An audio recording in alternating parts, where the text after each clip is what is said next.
Good evening students. आज का हमारा टॉपिक है 5th चैप्टर है ये आपका, जो आपकी बुक है प्रशासनिक संस्थाएं एडमिनिस्ट्रेटिव इंस्टीट्यूशंस, उसमें 5th चैप्टर शासन का संगठन या व्यवस्थापिका हमारा 5वां चैप्टर स्टार्ट हो रहा है। तो सबसे पहले इसमें आपको क्या समझना है कि जो व्यवस्थापिका वाला चैप्टर है उसका नाम है शासन का संगठन, फिर उसमें आगे लिखा हुआ है व्यवस्थापिका। तो पहले आप ये समझिए कि शासन का संगठन का क्या मतलब होता है। शासन के संगठन का मतलब हुआ कि जो सरकार हमने चुनी है अपने लिए, राज्य जो बनाया गया है। राज्य क्यों बनाया गया था? क्योंकि व्यक्तियों को लगता था कि वो एकल रूप से या अकेले रहकर कुछ कामों को नहीं कर सकते हैं, इसीलिए राज्य अस्तित्व में आए ताकि जो सामूहिक प्रकृति के कार्य हैं उनको किया जा सके। तो उस राज्य को चलाने के लिए एक शासन व्यवस्था का गठन किया गया है।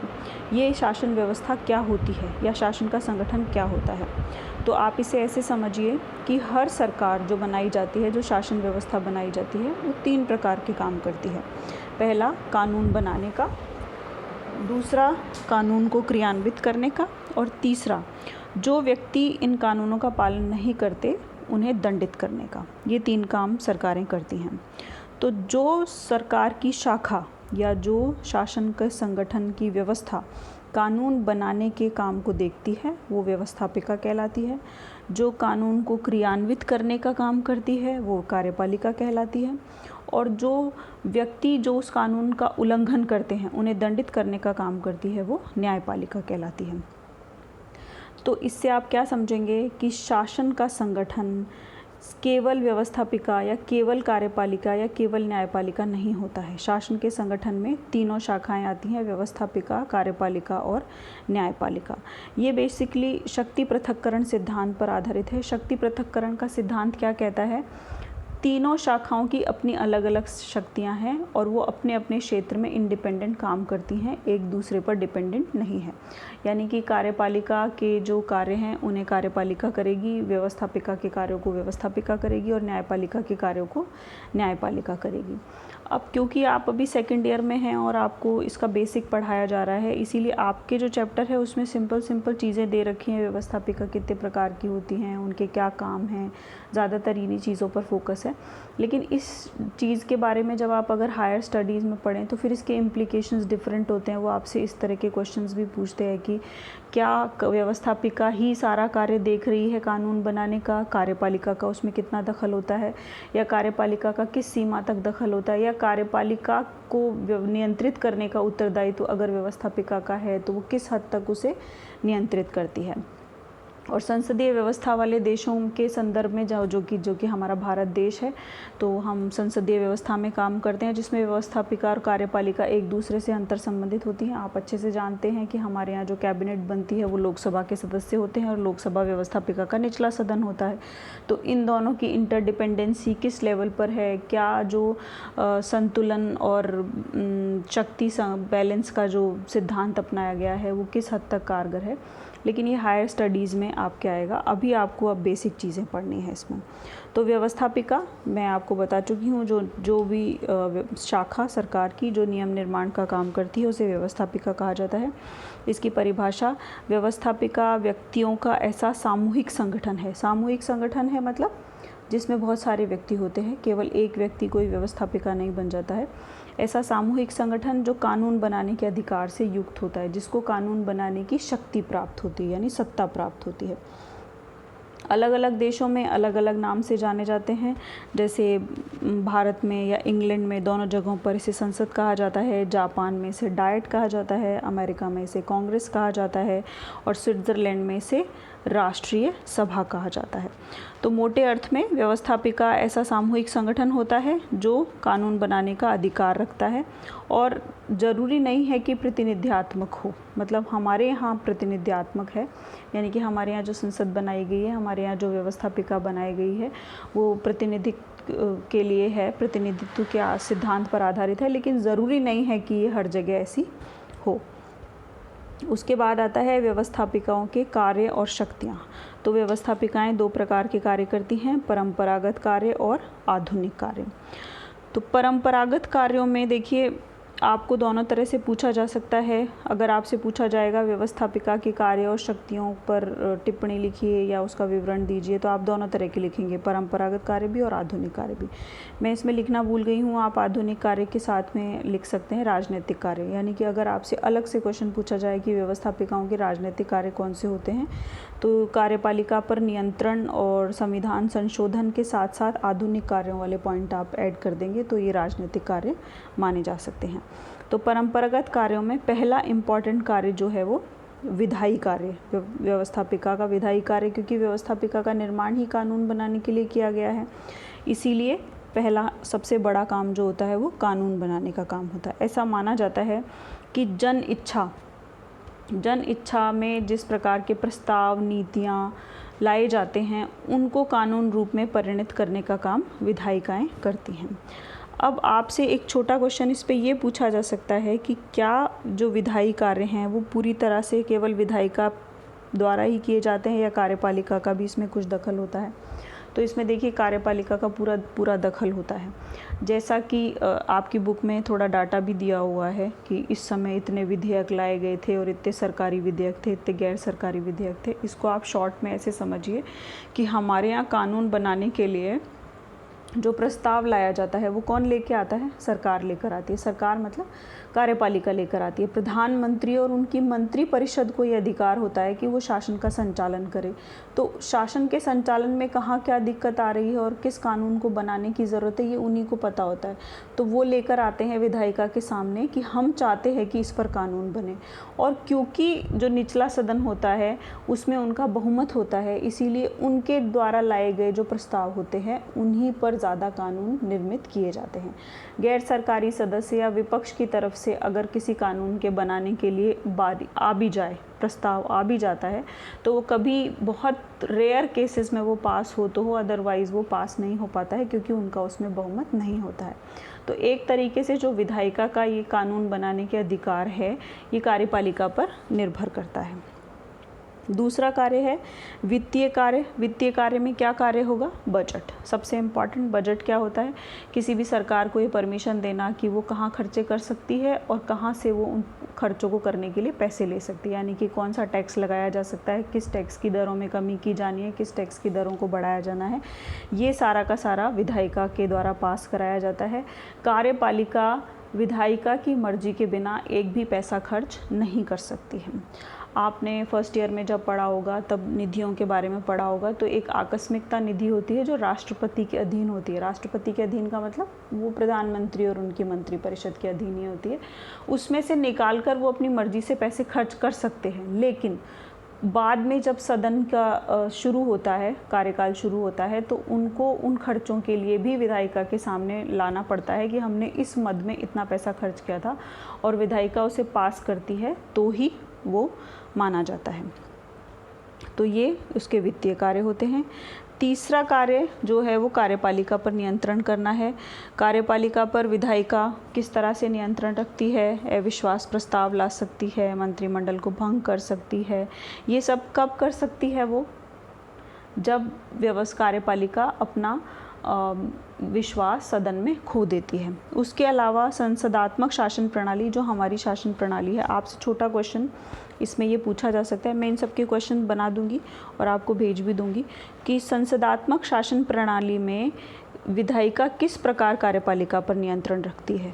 तो उसके कई होते हैं, अविश्वास का प्रस्ताव, निंदा प्रस्ताव, प्रश्नकाल, बजट, सरकार की प्रमुख नीतियों पर बहस, महाभियोग की प्रक्रियाएं, बहुत सारे ऐसे टूल्स हैं जिनके थ्रू ये शासन प्रणाली में, संसदात्मक शासन प्रणाली में विधायिका कार्यपालिका पर नियंत्रण लगाती है।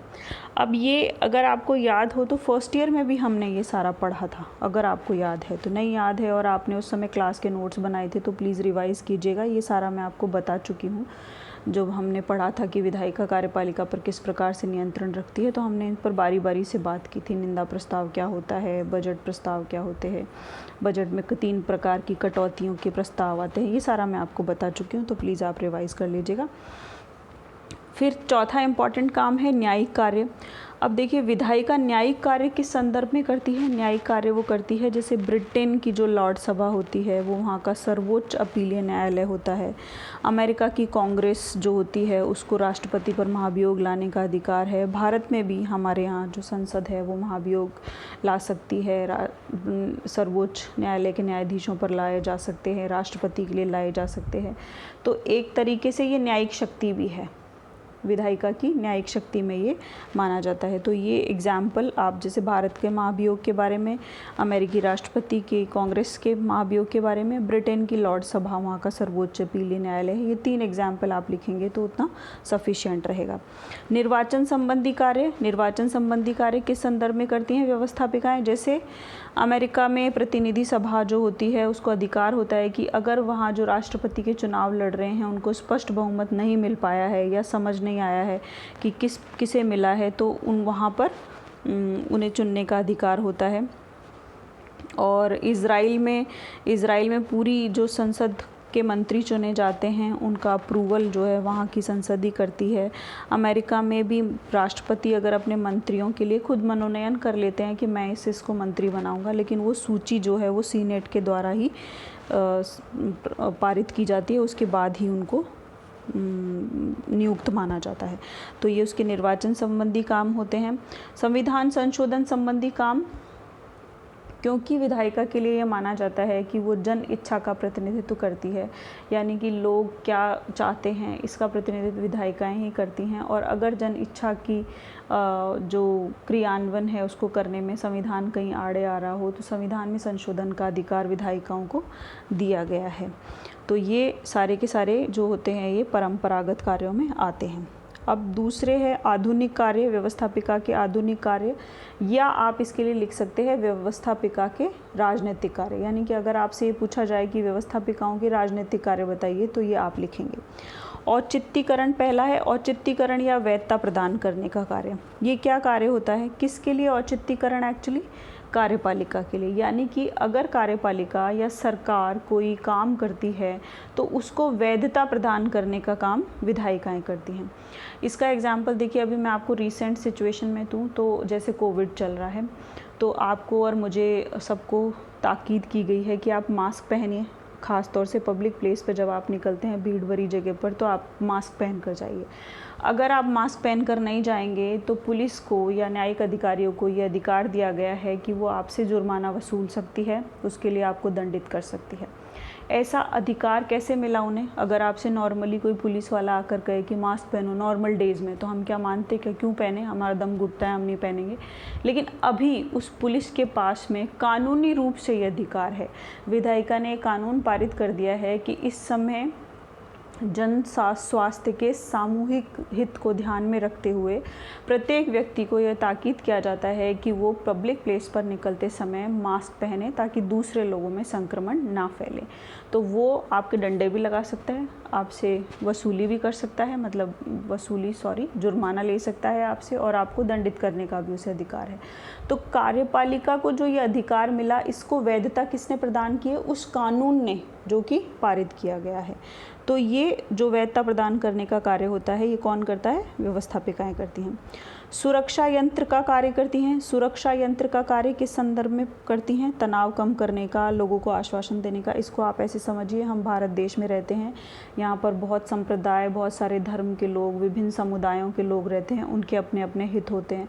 सरकार पर सब अपने अपने कामों को अलग अलग तरीके से करवाने के लिए दबाव बनाते रहते हैं। हमारे यहाँ रिसोर्सेज बहुत कम हैं, आप जानते हैं, तो सरकार के सामने बड़ी समस्या पैदा होती है कि वो किस समुदाय विशेष के कार्यों की तरफ ध्यान दे और किन की तरफ ध्यान नहीं दे। तो ये किस तरह से बिठाना है सारा सामंजस्य, ये काम बेसिकली व्यवस्थापिका का होता है। वो उस गतिरोध से बाहर लाने की जतन करती है, कुछ के रास्ते अलग सुझाती है, कुछ लोगों को बाद के लिए आश्वासन देती है कि अभी नहीं तो अगले बार के बजट में हम आपकी इस चीज़ का ध्यान रखेंगे, या बहुत ज़रूरी जो काम होते हैं प्रायोरिटी पे कौन से कामों को लेकर किया जाना चाहिए, ये सारे के सारे डिसाइड करने का काम व्यवस्थापिका करती है। तो एक तरीके से वो सुरक्षा यंत्र के रूप में भी कार्य करती है। प्रतिनिधित्व का कार्य तीसरा कार्य है प्रतिनिधित्व का कार्य। प्रतिनिधित्व का कार्य क्या होगा? शासकों या उन लोगों के प्रति उत्तरदायी जिन्होंने उनको चुनकर भेजा है। तो अगर जिन लोगों ने उनको चुनकर भेजा है उनकी क्या आदेश हैं, उनकी क्या आवश्यकताएं हैं, उनकी क्या आकांक्षाएं हैं, वो किस आधार पे हमें चुनकर भेजे हैं, इन सबको ध्यान रखने का कार्य जो होता है विधायिका का होता है। फिर है हित स्वरूपीकरण और हित समूहीकरण का काम। ये किस संदर्भ में होता है? क्योंकि प्रतिनिधित्व भिन्न भिन्न समुदायों से चुनकर आते हैं, विभिन्न लोगों से, अलग अलग समुदायों के लोग अपना अपना प्रतिनिधि चुनते हैं, तो उस समुदाय विशेष का क्या हित है उसको स्वरूप देना, यानी उसको एक मांग का रूप देना, उसको एक प्रस्ताव का रूप देना, उसको एक नीति का रूप देना। मान लीजिए आदिवासी समुदाय ने अपने यहाँ से कोई व्यक्ति चुनकर भेजा है और आदिवासी समुदाय में उस विशेष आदिवासी समुदाय के लिए आरक्षण व्यवस्था नहीं है, तो वो जो प्रतिनिधि चुनकर जाएगा वो क्या काम करेगा कि उस समुदाय विशेष की ये मांग थी कि हमारा हित इसमें है कि हमें इस कैटेगरी में आरक्षण दिया जाना चाहिए, तो वो उसके लिए एक नीति, एक प्रस्ताव लाने के लिए सरकार के समक्ष काम करेगा या लाएगा कि मेरे इस समुदाय को ये दिया जाना चाहिए। तो वो हित का समूहीकरण करता है और उसको एक स्वरूप प्रदान करता है, तो ये काम होता है। फिर है राजनीतिक समाजीकरण और शिक्षण कार्य। ये किस आधार पर है? सभी लोग नेताओं को चुनते हैं, चुनाव रैलियां होती हैं, इलेक्शंस होते हैं, हमें बहुत तरह की राजनीतिक घटनाक्रम के बारे में जानकारी मिलती है, या जिन मांगों के बारे में हमें ज़्यादा जानकारी नहीं होती, नेता ही बल्कि उठाते हैं उन मुद्दों को ज़्यादातर कि देखिए आपके यहाँ, आपके कस्बे में कॉलेज नहीं है, आपके गांव की लड़कियां कितना दूर दूर पढ़ने जाती हैं, तो हम अगर जीतेंगे तो हम आपके यहाँ स्कूल खुलवा देंगे। तो एक तरीके से जो राजनीतिक जो लोग होते हैं वो जनता में जागरूकता भी पैदा करते हैं, उनका शिक्षण कार्य करते हैं, उनका समाजीकरण करते हैं कि एक समाज के रूप में आपकी ये मांग भी होनी चाहिए, एक समाज के रूप में आपका ये हित है तो इसके लिए आपकी ये मांग होनी चाहिए। तो ये सारा काम भी जो करती हैं वो करती हैं। उसके अलावा पर्यवेक्षण, छानबीन और निगरानी, ये किस संदर्भ में? कार्यपालिका के संदर्भ में, यानी कि कार्यपालिका जो है वो उसका पर्यवेक्षण, उसकी छानबीन और उसकी निगरानी का काम भी करती हैं। लोक लेखा समिति, प्रश्न पूरक प्रश्न, ध्यान आकर्षण प्रस्ताव, स्थगन, कटौती, निंदा प्रस्ताव, ये सारे के सारे जो तरीके हैं उससे ये पर्यवेक्षण। आपसे छोटा क्वेश्चन वैसे तो पूछा नहीं है अब तक, लेकिन पूछ सकते हैं कि विधायिकाएं किस प्रकार कार्यपालिका का पर्यवेक्षण, छानबीन और निगरानी करती हैं।